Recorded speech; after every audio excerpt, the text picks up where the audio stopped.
Hey guys, this is Trevor with Patrick Adair Designs, and today we're going to be going over a ring using our hexagon blanks. All right, so in this box, we're going to be including our sky blue opal, our black emerald opal, our deep space opal,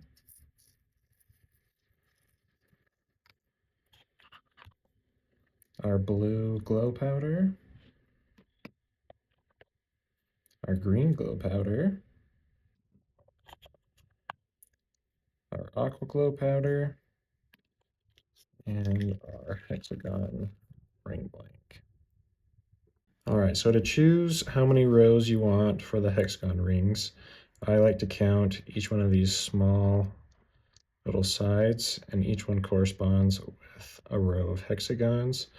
So this one specifically has 12 different rows, and we're going to be doing 2 rows with those opals apiece. So it'll be 6 rows total, and we'll switch off with these. If you guys have any other in your supply, you're welcome to use those, but that's what we're going to be doing today. Alright, so to start off, we're going to be filling in our first section with the opal. I did crush the opal a bit smaller off camera just so it would fit in those hexagons a bit better. For the opals into our section, I'm just brushing off any of the excess ones so it's just kind of as flush as I can get it with that hexagon blank. Once our section is filled in, I'm going to take our glow powder and just sprinkle it into each hexagon.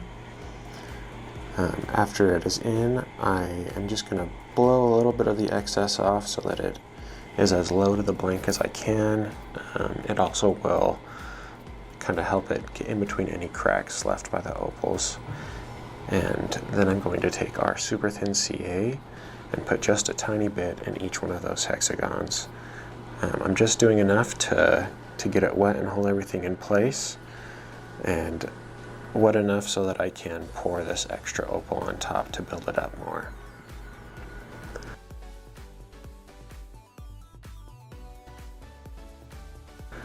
Once I have poured that extra opal on top, I'm going to do a small spritz of the accelerant to cure it and hold everything in place, and then take the back of my tweezers and just kind of push everything in further to that hexagon that I can. It'll just make it a little bit more compact and a little bit easier on us in the future when we're dremeling. Now I'm going to repeat these steps for each section. There will be 6 sections on this ring, and we're just alternating between those 3 opals and glow powders that we have. So once I am finished inlaying this, I will be right back.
All right, so once all of our sections are filled in, I'm going to set our lathe to a slow RPM and just fill it in with our super thin CA.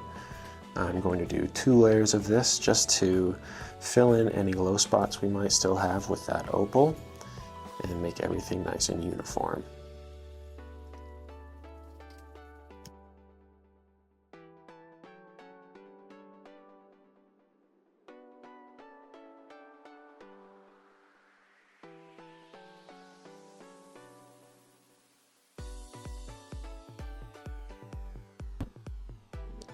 Alright, so once it's cured, I'm just going to sand everything flush with the Dremel.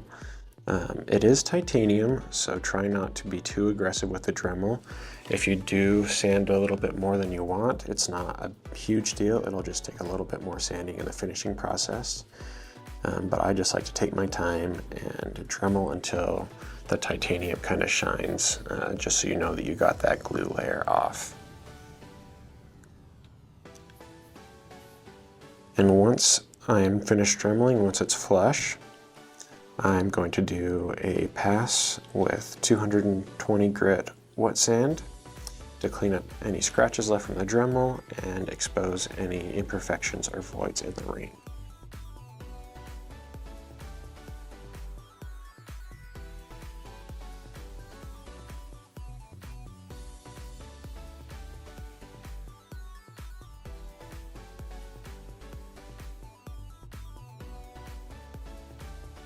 Any holes that I find, I'm just going to take the sharp end of a razor and open them up just a bit more so that the super thin will have an easier time going into those holes and cleaning up any of those voids.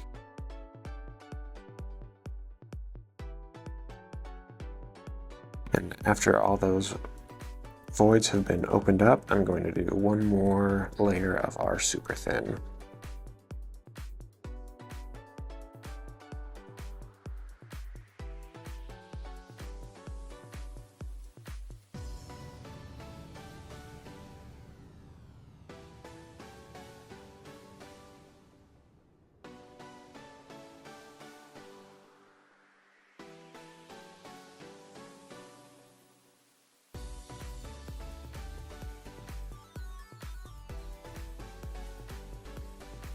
Now instead of finishing the center of our ring, I'm going to be moving our blank to the edge of the Dremel. I'm doing this just so that I can sand the edges of this blank since they are flat. Sometimes they will get scratches, and I'm also trying to get that same kind of brushed metal finish all around. So I just like to take a strip of the 500 grit and wrap it around one of our vials and push it against that until I'm satisfied with the finish, and I'll do that with both sides. And once both sides are finished, I'm going to go back to the main section of the ring and wet sand with 220 grit, 500 grit, and then 1000 grit.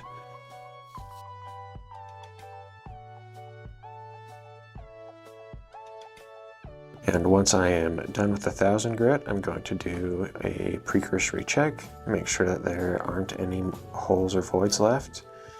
But since there are a couple, I'm just opening them up with the razor blade again. And since there were just a couple, I'm taking the super thin and just letting a little bit of it flow into those holes so that we don't have to do the whole ring again. So once that super thin is cured, I'm going to do one more pass with our 1000 grit wet sand.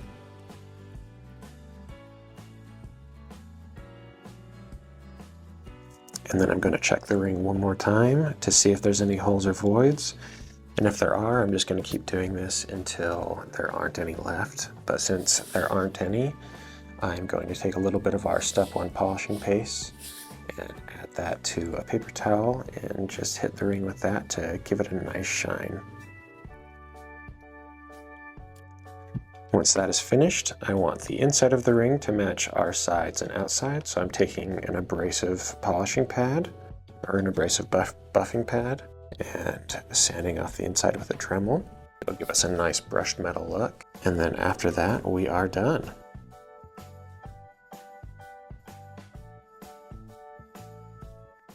All right, right, so this is our end result.